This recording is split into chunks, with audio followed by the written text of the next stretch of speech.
Carol from Ability Superstore, and today I'm going to show you how to get the best out of your Let's Go indoor rollator. So the first thing to do is to make sure you set your handle at the correct height for you. So simply lift it up and turn those. That's it. Make sure it's comfortable. So some of the things I like most about this are the easy to use braking system, which is here. You simply just pull it up and it stops. Also, the wheels are made for moving around on a carpet, so they're very good. And also it looks really nice because as you can see, it's a nice silver and walnut finish.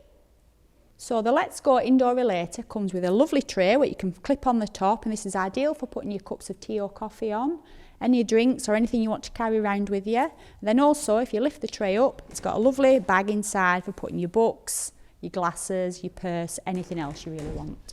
So if you'd like to know any more information about the Let's Go indoor rollator, please either pop into the shop and see us, give us a call or visit us online.